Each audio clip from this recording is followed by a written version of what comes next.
It's getting more and more expensive to buy a home in New York City and probably the country at this point. According to Property Shark, the average sale price in June was $785,000, a 4% increase from a year earlier. So that puts home ownership way out of reach for a lot of New Yorkers. But now a blast from the past is actually making a comeback with the promise to help families buy.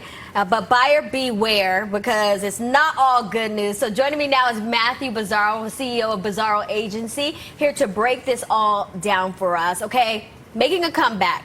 Zero down mortgages. Back, what is this? So it's essentially that. It's when a customer takes a loan out with 0% down, putting no money down. So typically, customers will do 10 to 20% down. So a $500,000 mortgage, you'd bring $50,000 to the table. But these loans are designed for folks with no down payment. Okay, so if someone is unable to have that hefty down payment, why would something like this seem good and bad? It's the American dream, right? Okay. It's the attraction of home ownership, and everybody wants it. But the key is to make sure that you are getting it on the terms that work for you, right? So this is a different mortgage. So it's not one mortgage, but two mortgages, because you have to have the 0% down. So it's a 97% mortgage, and then it's a 3% down mortgage for the down payment. Now this is up to $500,000, so you can have a $15,000 down payment.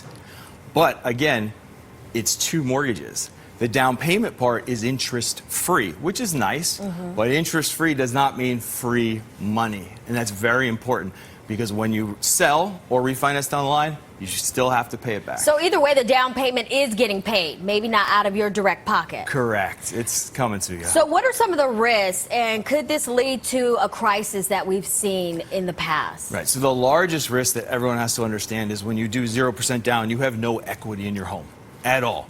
So the minute property values go down, you're underwater. And if whatever happens in your life, you have to sell at a time when the market is down, you're going to lose money. Now, 2008, blast from the past, was back.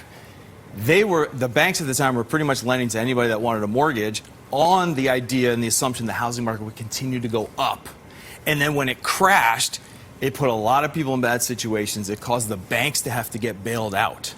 So it was a really tough time. Now, what's different now is the banks are hedging their bets by actually qualifying the consumer to make sure they can afford the loan. But just because you qualify, as you know, does not mean it is the right thing for you. And that's a good point to end on. Matthew Bizzarro, thank you for joining us here today. Always a pleasure. We'll have to have you back to discuss this even more, but to take a look at some of the listings from the Bizzarro Agency, you can check out their website. The information is right there on your screen.